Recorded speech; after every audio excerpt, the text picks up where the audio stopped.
एका 22 वर्षांच्या निरागस जीवाचं आयुष्य तिच्या स्वप्नांनी आणि भोळ्या विश्वासाने हरवलं. वीट कामगार म्हणून काम करणाऱ्या एका तरुणीचा आयुष्यावरचा विश्वासच डळमळीत झाला जेव्हा तिच्यावर जबाबदारी असलेल्या व्यक्तीनं तिच्या भोळ्या प्रेमाचा, गरिबीचा आणि अशिक्षणाचा गैरफायदा घेत एकतर्फी प्रेमाचं नाटक करत तिचा विश्वासच तोडला आणि अखेर तिचा जीव घेतला. ही हृदयद्रावक घटना आहे विदर्भातील भवानीपूर तालुक्यातील, जिथे प्रेमाच्या नावाखाली फसवणूक झाली आणि जे प्रेम वाटलं गेलं त्याच्याच हातून तिचा शेवट झाला. तर नमस्कार मंडळी, पुन्हा एकदा तुमचं स्वागत आहे आपल्या मराठी यूट्यूब चॅनलवर. सदर तरुणी मागील 6 महिन्यांपासून एका वीट भट्टीवर काम करत होती. तिचं वय केवळ 22 वर्ष होतं. त्या वीट भट्टीवर काम करणारा रमजान अन्सारी नावाचा 40 वर्षीय व्यक्ती तिला चांगलं खायला द्यायचा, जास्तीचा मोबदला देत होता आणि नेहमी नवीन वस्त्रही आणून देत असे. हे सर्व त्याने तिला आपल्या जाळ्यात अडकवण्यासाठीच केलं होतं. त्याने तिच्यावर विशिष्ट हेतूनं प्रेमाचा बुरखा चढवला आणि हळूहळू तिचं मन जिंकलं. भवानीपूर तालुक्यात 10 फेब्रुवारीला समोर आलेल्या या प्रकरणात तरुणीला सोशल मीडियावर रील्स बनवण्याची आवड होती आणि याच छंदामुळे रमजानचं तिच्याकडे लक्ष वेधलं गेलं. त्याने तिच्यावर खर्च करत तिच्याशी जवळीक साधली आणि त्यांच्या संबंधांना पुढे नेलं.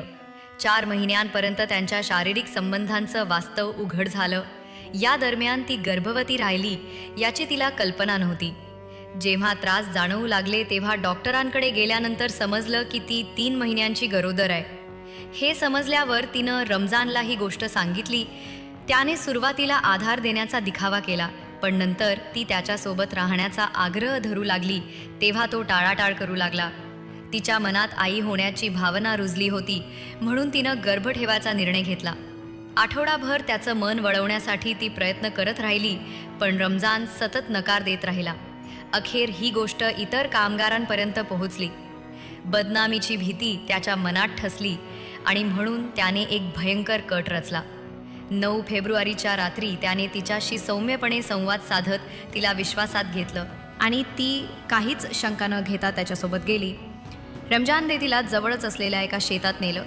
सुरुवातीला सगळं सामान्य भासत होतं, पण अचानक त्याने तिच्यावर घातक हल्ला केला.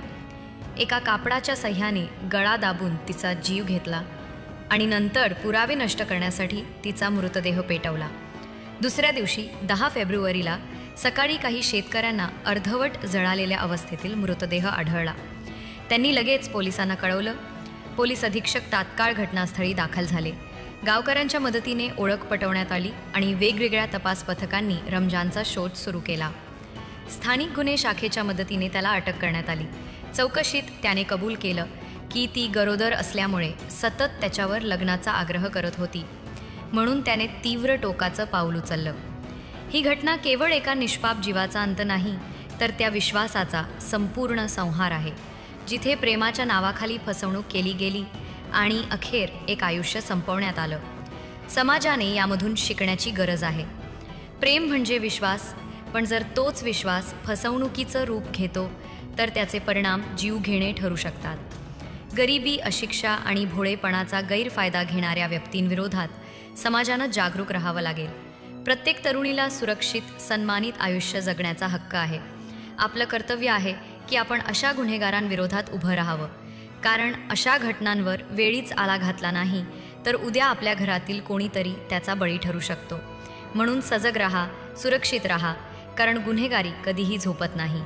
पुढच्या भागात पुन्हा भेटू. तोपर्यंत नमस्कार.